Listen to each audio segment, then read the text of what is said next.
Hello, and thanks for being with us on this Thursday edition of 2822 Sports Night, presented by Hyundai on the 2822 Now app. We're with you for the next hour to talk everything that's been going on in the sports world over the last 24 hours, and it's a wide range of discussion and topics, especially in the basketball world. There's the World Series beginning tomorrow. There's Thursday Night Football tonight.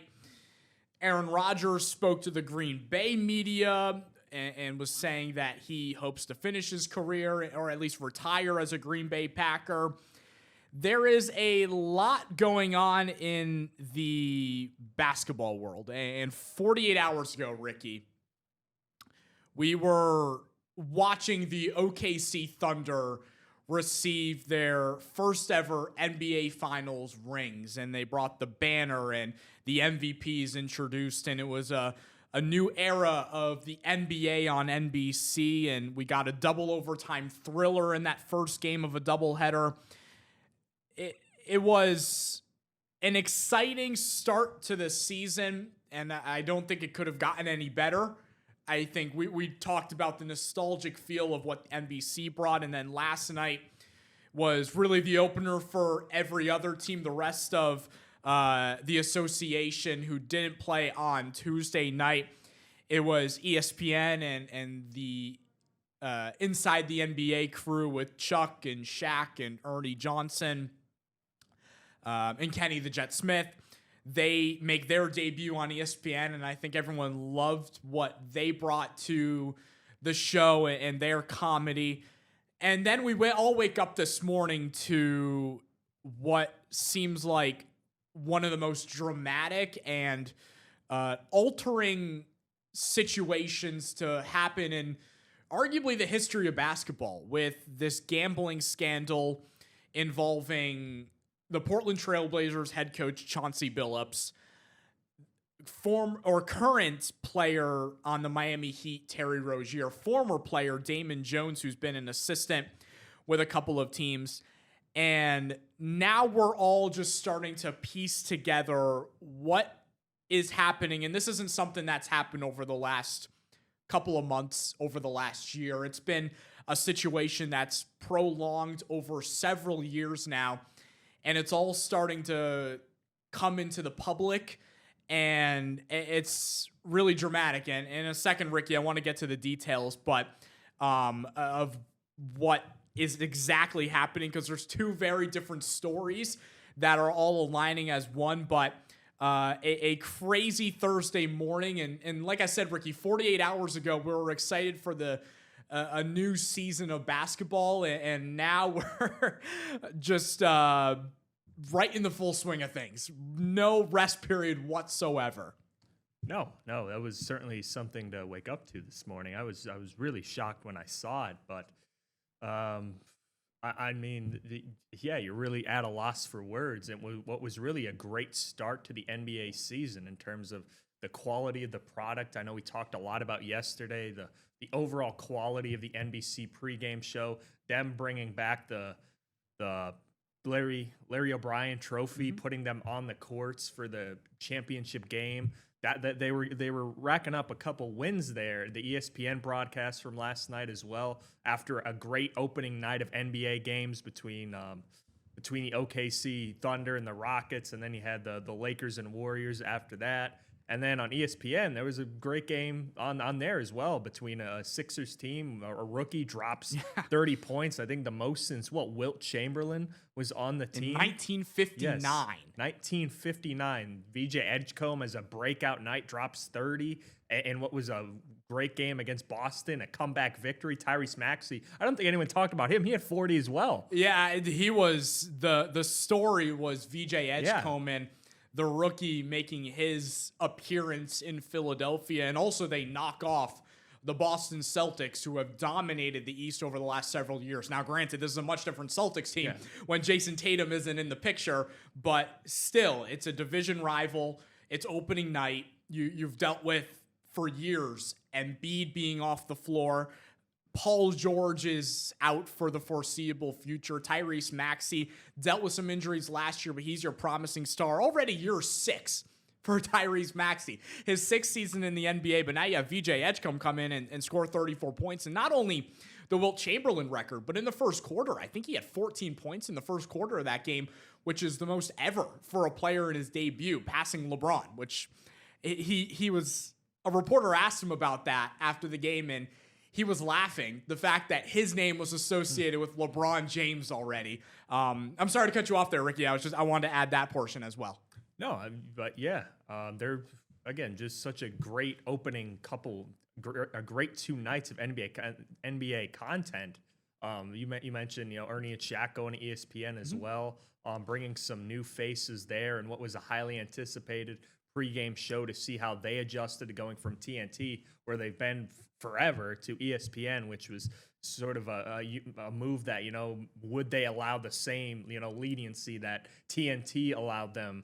Because I think that was one of the big worries, is would it be the same show? And for the most part, I think it was, and it was good to see them back, and they're just such an entertaining crew and a big part of the NBA content world.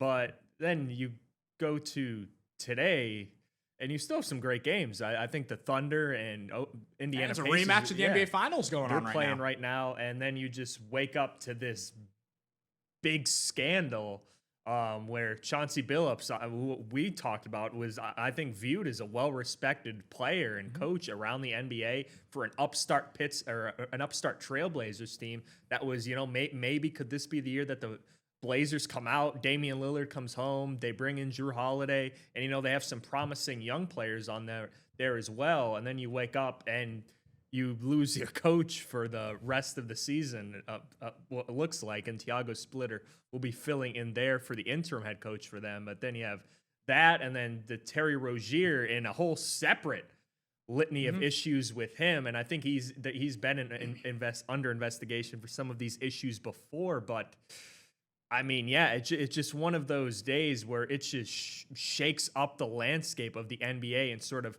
taints what was such a promising and a gleaming start back to some nostalgia for the NBA's 80th anniversary. And now you're like, wow, we have this big scandal that's just going to take over the news and dominate the headlines for the next, I don't know how long. Yeah, you had a person or a player in Terry Rozier, a head coach in Chauncey Billups, that 24 hours ago, Terry Rozier was on the bench while his Heat were playing the Orlando Magic.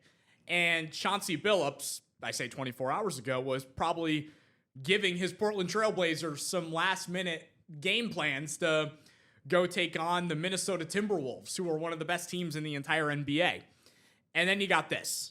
I wanted to make sure I get some of the facts correct, and I'd love to dive into this, because this is, like I said, 2 very separate situations, and it's involving NBA players and coaches and former players.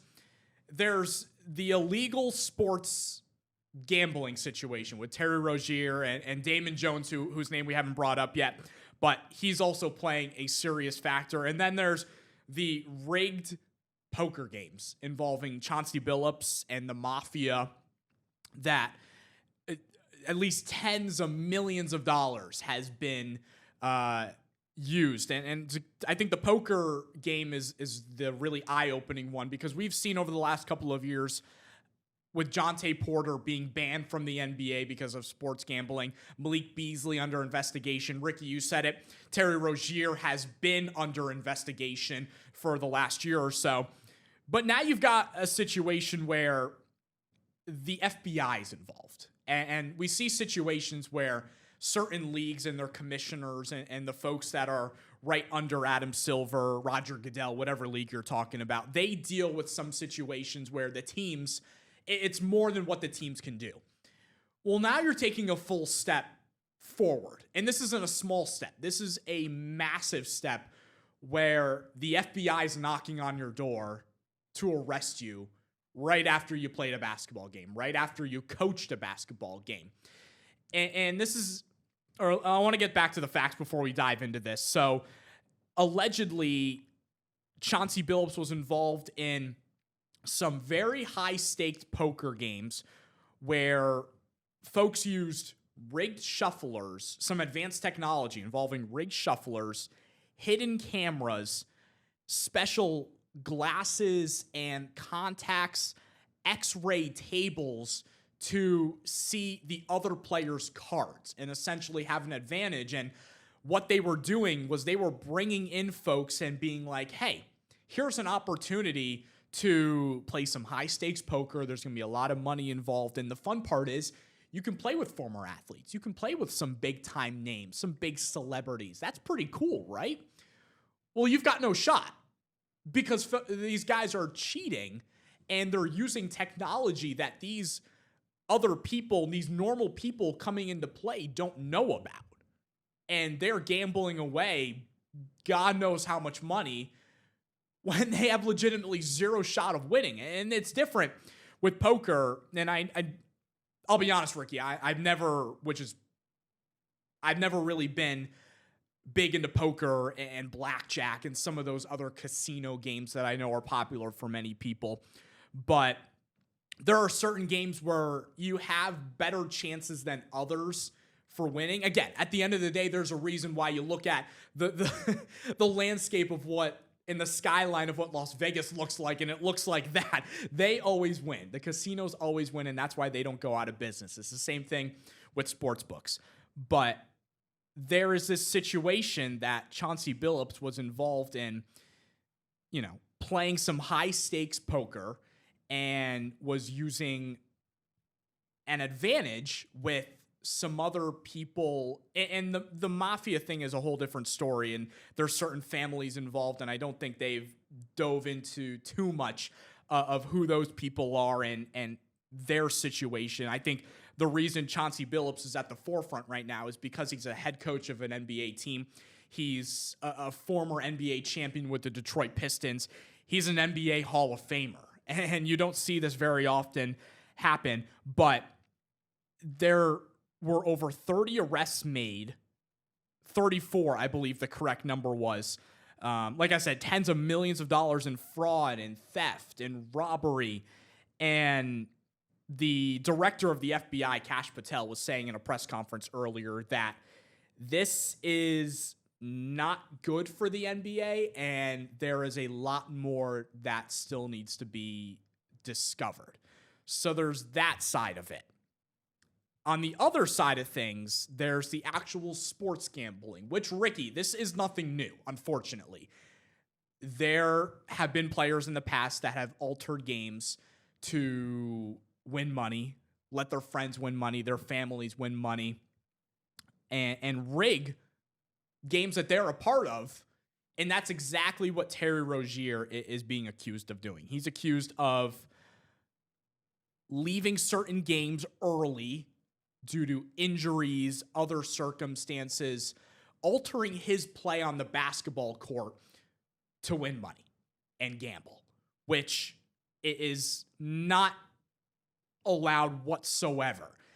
Now, it is interesting how earlier this year, the NCAA comes out with a ruling saying that college players can bet on professional sports. That was something that used to not be allowed at all. If you're a college athlete, you could not be gambling or participating in any sort of sports betting because you are a college athlete, and knowing the situation, the amount of money that goes into college sports, especially football, most importantly, you can't be involved with that. Well, now the NCAA has changed it where, all right, you can't bet on your own stuff, but professional sports, you're not at that level. So it's allowed to a certain extent. Well, it's different when you are a player on a basketball team and you play 9 minutes of a game, which Rozier supposedly did.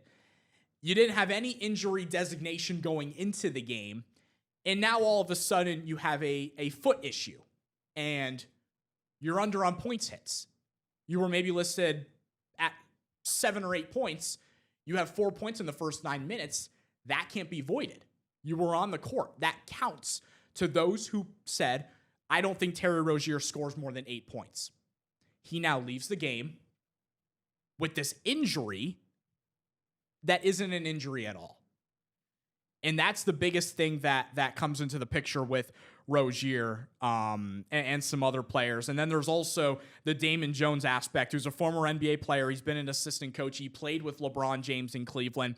He was an assistant coach with the Lakers for a season. What they are accusing Damon Jones of is he essentially knew about an injury regarding LeBron back in 2023 in a game against the Milwaukee Bucks. And he told folks, take the Bucks in this game. LeBron won't be on the court. Now, this was before the official injury report came out listing, hey, LeBron James is out in this game. So obviously, when news is revealed like that, you see a sports book, it changes its odds like that. All right, the best player in basketball isn't going to be on the court. That drastically shifts things. And the Bucks ended up winning that game. And Damon Jones was giving out inside information to people to win money. And that's another issue in itself. Now, will LeBron James get in trouble? I don't think so, because he claims that, well, he didn't claim this, but LeBron didn't know about this. Yes, he has a close relationship with Damon Jones, but he didn't know he was being used for hundreds of thousands of dollars.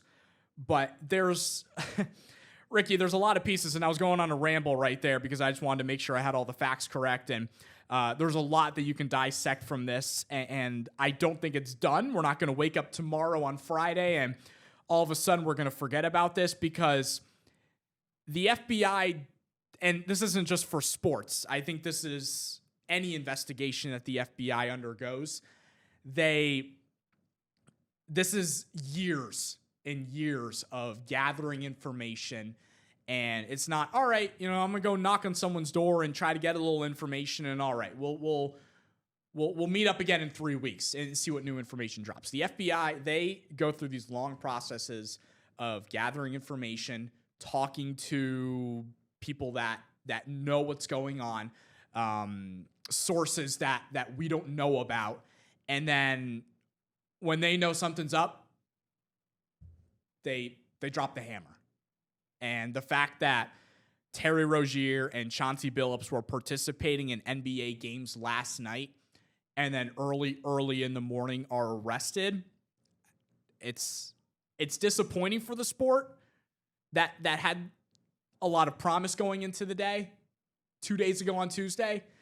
And now there's this, just overlooking the fact, like you said, Ricky, that there's an NBA Finals rematch tonight between the Thunder and Pacers. I want to get your thoughts, because I was talking, and I think there's a lot. We could probably talk for the entire hour about this, but I'd love to hear what you think about this as well, Ricky. Yeah, it's, again, I just don't get it from a standpoint of, you've already got both of them, Chauncey Billups, a lot of respected NBA coach and player, most notably from his time with the Pistons, where they defeated the Lakers in that title run in the mid 20th century. And then you have Terry Rozier, who's made, I think, over the course of his career, has made about $160 million in terms of career earnings from his stops in Boston, Miami, Charlotte. And what I don't get is, again, these guys both are currently employed.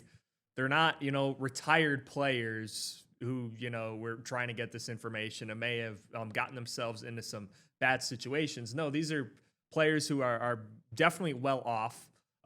In Chauncey Billups' case, well respected across the sport. I think he was an NBA commentator at one time as well. And this is what you do. I just don't get it from that standpoint. You're well off. You made it this far in your career. You've earned yourself a lot of money and a lot of respect, and you have to do these types of schemes to get more money. And I think Terry Rozier's lawyer came out with the statement earlier today and said is that his client is, quote unquote, not a gambler and looks forward to winning this fight. And the lawyer also criticized authorities for not allowing his client to surrender under his own, and accused officials of wanting to placed the glory of embarrassing a professional athlete with the perp walk. I think they're just trying to make an example of like sports gambling. You see it across every channel. You know, I think ESPN had a clip earlier today where they were talking about the scandal, and then the ESPN bet thing right under the skeet, right under the correct, right on the ticker, and sort of had to hide it while they were talking about it. So again, betting has become glorified, I think, across a lot of media markets, across ESPN, which has their own app, FanDuel, DraftKings. I mean, there's even probably a number of betting sites that do high school football and all of that jazz. But again, I just don't get it from the standpoint is you've already made a lot of money throughout your career. You're well respected. Terry Rozier is still playing basketball and is not a scrub of a basketball player. He's certainly a guy who just signed a couple of years ago. I think, what was it, a 4-year, almost $100 million deal with the Hornets, and now he's with the Heat and was expected to contribute to that Heat team. But now both guys, in the case of Billups and Rozier, are now accused of laundering and wire fraud charges, and Damon Jones is also accused of participating in both schemes. So it seems he was may have been participating in the poker table as well, which is a whole other story in its own part. But in terms of the whole sports betting thing, I guess you mentioned he was giving out information about LeBron James. There were also instances reportedly involving Anthony Davis and Damian Lillard as well. Anthony Davis, of course, was a teammate of LeBron James, so I'm sure Damon Jones had access to that as well. But it's just, again, a black eye for the sport, and unfortunately, this is something that they're going to have to go through. This is going to take a lot of time, and I'm sure there are more players involved, or maybe more players involved. This certainly seems to be a big storyline, and I'm sure there's a lot more than meets the eye here, at least early on. But I think in terms of, if you're the FBI, you have to set an example. You know, I know his lawyer, Rozier's lawyer, was talking about the glory of taking a professional athlete and arresting him. I just think it's them trying to make an example, like, hey, like, you've got insider information, knowing what's going to happen, knowing who's going to play. You have access to those type of information as both players and coaches. You're both well off. You've both made a lot of money throughout your careers. And especially as an athlete, you have a lot of ways to make money. You have endorsement deals. Players have started up their own podcasts that have been really successful. Why do you need to turn to this to basically cheating people out, or in their case, probably trying to benefit people that, you know, they know and win them money? Why do you have to resort to that to enrich people and just make, not like, you've got to realize you're not just representing yourself, you're representing the NBA as a whole. You're representing the whole association. And for the NBA that started off on such a great note, it just does not look good for the NBA as well to even be associated with these players at the moment. And given that these NBA gave these players an opportunity to showcase their skills, they're respected across the sport. They've made a lot of money, and now it's just a mess. I think that's a great point you brought up about the NBA now being viewed as this league where there's criminals involved, and your players are doing illegal stuff on and off the court. And what's disappointing is I guarantee you 95% of the league and players and coaches within the league aren't participating in this. But because of the actions of one former player, a current head coach, the NBA will now be looked at differently. And there's going to be all these eyeballs like, all right, what's the next mistake? I shouldn't say mistake, because this isn't a mistake, because they know what they're doing. What is the next negative thing for an NBA player to do? All right, now we're going to start nitpicking. All right, this guy scored 14 points. I don't know about it. You're now going to look at, whenever you look at over-unders, and that's just the first example. There's a variety of examples. But say a player is actually hurt. Say a player leaves the middle of the game because he twists an ankle and can't return. Well, now you're going to look at that. You're going to compare his current stats in the game to what his over-unders were, to what the prop bets were on FanDuel, DraftKings, ESPN Bet, MGM, whatever the source may be. And you may look at the guy differently. But maybe he was actually hurt. But because of what is coming out now about Terry Rozier and what Damon Jones was doing and whether there were the other superstars you mentioned really involved in this, it's unfortunate because it's going to disrupt a sport that has just taken great strides and I think has grown such a massive fan base and is off to such a great note, off to such a high note with the start of the season the first 2 days, and it's really disappointing. I want to continue talking about this. We're going to grab a quick break, though, here on 28-22 Sports Night. When we get back, like I said, Ricky and I will continue to dive into this scandal that has erupted in the NBA world. We'll be back in just a couple of minutes.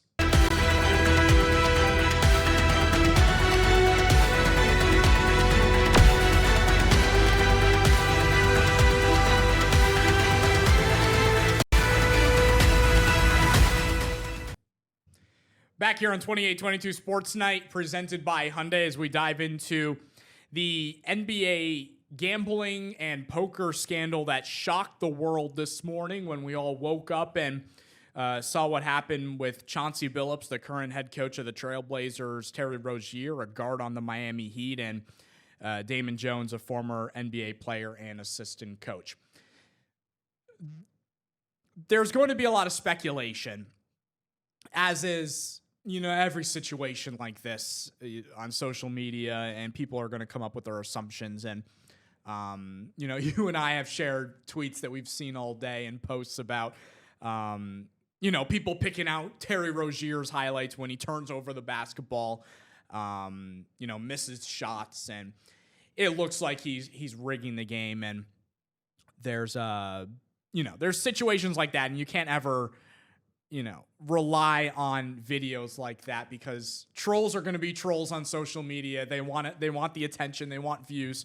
So whether that they were accurate and those were videos of Terry Rozier actually trying to alter the game, or dare I say him just not playing well in a game, we will never know that. And Terry will never come out and be like, yeah, you know what? I wanted to give the ball to the Atlanta Hawks 6 times. He's never going to come out and say that. But it is interesting to see that there are instances where people have picked out different things, not only with Terry Rozier, but also with the Chauncey Billups situation. And there's been a lot of things out there in regards to some of his star players and their minutes that they've played in games, and him.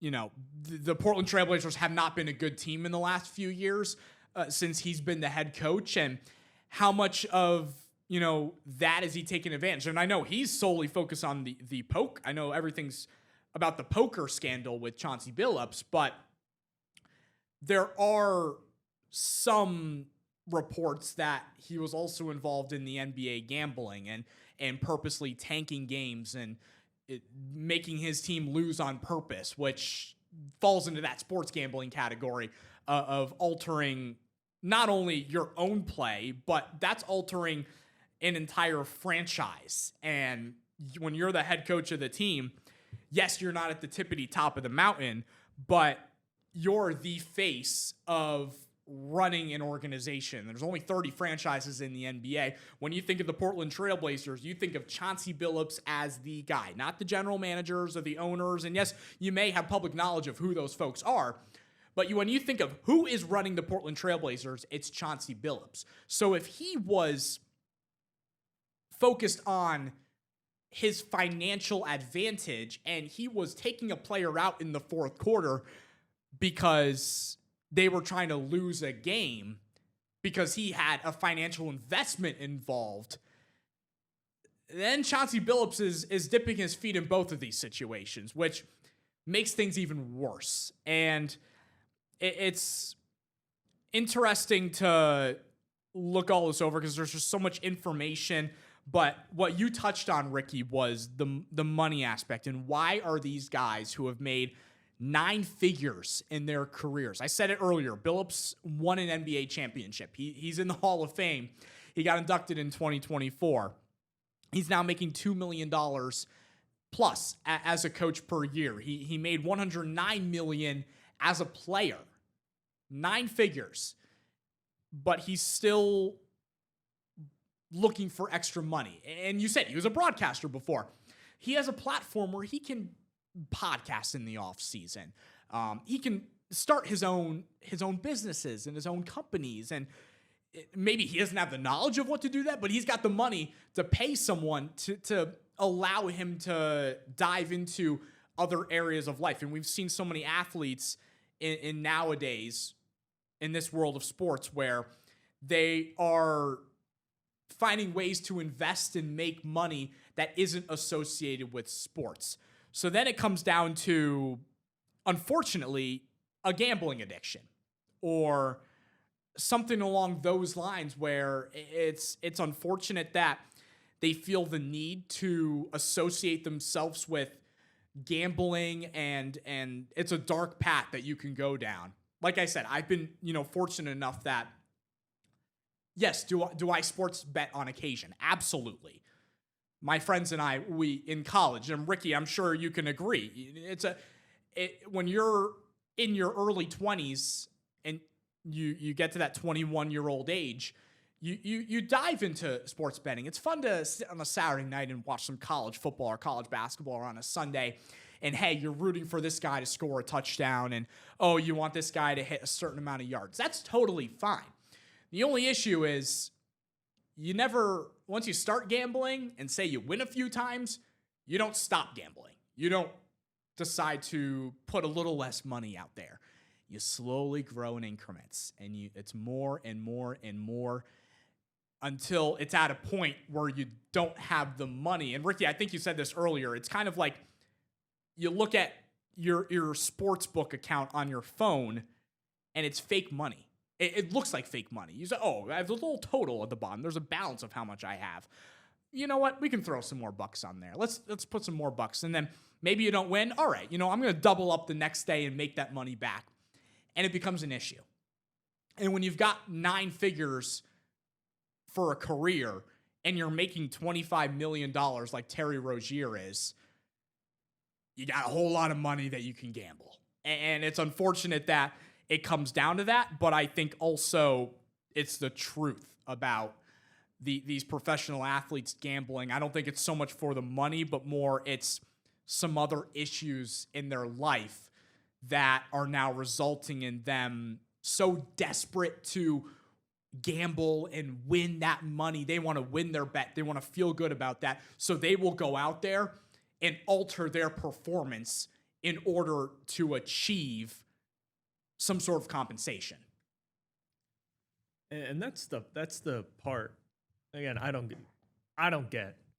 Being a part of the team, are you trying to? I guess in Terry Rozier's case, you're trying to throw a game.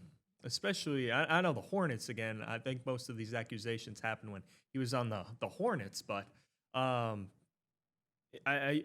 you're doing a disservice to your teammates as well. The whole purpose of sports and having a common goal is to win. It's to win games. It's to be as good as possible. And I get it. All teams are at different stages of whether competing for a championship, rebuilding in the case of my Washington Wizards. But it's sort of like, players are going to compete. If a team's bad, but if you're purposely throwing games just because, you're on a bad team, might as well get the most money out of it. I still think you're doing a disservice to your teammates who are probably trying to make a name for themselves, not only to have a betterment of the team's future, but have a betterment for themselves as well, gaining themselves a new contract, being in the last year of a new deal. You're doing a disservice to them as well. You're putting your teammates at a disadvantage, and it's just disappointing to see. Being an athlete, athletes are supposed to have this, competitive gene. Always wanting to win. Going out there, doing what's best for the team, putting your team in the best position to win. And in Terry Rozier's case, a guy who's made almost $160 million in his career decides, you know what, I want to make, an extra 50,000. When in reality, 50,000 to him, pocket change. Yeah, I was going to say 50,000 to him. Again, I don't know what bets, if it was him putting the bets in, if it was someone close to him that he was giving inside information to that was putting the bets in. You're still hurting, yourselves, and the amount of money you're getting from that is relatively to you with Terry Rozier. That's pocket change. And again, there are better ways, in my opinion, to go about it and actually trying to earn that money. Whether, as I said before, whether it's podcasting, whether it's being an analyst, endorsement deals, heck, even TikTok has come about now. Yeah. And that's become another avenue for players to earn money, and sort of looking behind the scenes in their lives is evidenced by some of the newer NBA stars. Jared McCain has one. We saw Chet Holmgren run an account, post on that earlier this year. And it just, to me, doesn't make sense. And then you also have Chauncey Billups, who, could be involved in this as well, as I think there's speculation that he could be co-conspirator 8, as listed in, I guess, the criminal complaint or the report that they put out about, I guess there were a number of co-conspirators who went along in this, and the co-conspirator 8 does reportedly match some of the timelines that Chauncey Billups has. The indictment identified co-conspirator 8 as a resident of Oregon and an NBA player who from approximately 1997 through 2014, which is when Chauncey Billups did play, and also an NBA coach since at least 2021. So again, he could be involved there as well. But I mean, to me, it just doesn't make sense, especially for a guy like Chauncey Billups, who's well respected across the NBA, has won a championship and one of the most memorable upsets of all time in NBA history, defeating that Shaq and Kobe led Lakers team. It just, I just don't get it from a money standpoint for both of these guys. Why would you put your reputation, your career, how people look at you, even with family members? It just doesn't make sense along that regard, and that's why I don't get it. When you're a professional athlete, you want to win, and yet you're betting yourself to score under 8 points, citing a foot injury, you leave early in a game, and it just brings a negative light on you and the NBA, and it just to me doesn't make sense on the why these players put themselves in this position to be scrutinized, as well as the league. And putting a microscope into almost everything the league's doing, as far as rigging games, over-unders, or players throwing games, or the refs rigging it for one. It just brings a negative light on so many people other than themselves, who now have to face the brunt of the charges and the lawyers and all of the things that have come along with this. Yeah, in today's day and age with social media and how trained players and athletes are to respond to situations publicly, we unfortunately won't hear from players. You're not going to, I'm sure after tonight's games, there will be reporters that ask Shea Gilgeous-Alexander and Pascal Siakam of the Pacers about this, but they probably won't say anything. They won't say anything. And I bet deep down, they're frustrated and upset because there's this awful perspective now on the NBA that it's this league, like I said earlier, of people that are cheating, and how legit is the NBA, and is it rigged, and all these different things. And luckily you've got people like Shaquille O'Neal and Charles Barkley. And before we came on the air, I was watching the NBA pregame show, and Kenny the Jet Smith, and they were disappointed with what was happening. And Shaq was saying that he knows all three of those specific players very well, and it's upsetting to him that they're in this situation. And Kenny and Chuck were going back and forth about it being addiction. Chuck was saying they're just plain stupid. I'm sure it's a little of both. I think players sometimes don't fully think before sometimes acting, especially when it's non-basketball related situations. because you have so much money and you think the world revolves around you and you're, financially you're in that 0.001% of the wealthiest people in the country and in the world. But like I said before, I think it's also the addiction factor. There's a lot more that will unravel over the next days and weeks and months and the rest of this NBA season. Ricky and I were saying it just started, and I want to get into the World Series because that starts tomorrow after this break. But I think there's also a lot of promise as well with the Philadelphia 76ers. And we haven't had a chance to touch on that because of this very serious situation and this scandal that now looms over the NBA. But we'll have plenty of time to talk about this situation. I think we'll also dive into the Sixers at some point. But I want to take a quick break here on the show. And when we get back, like I said, I want to dive into the World Series and Dodgers versus Blue Jays, which is underway. Game 1 tomorrow from Toronto. So we'll be back in just a couple of minutes.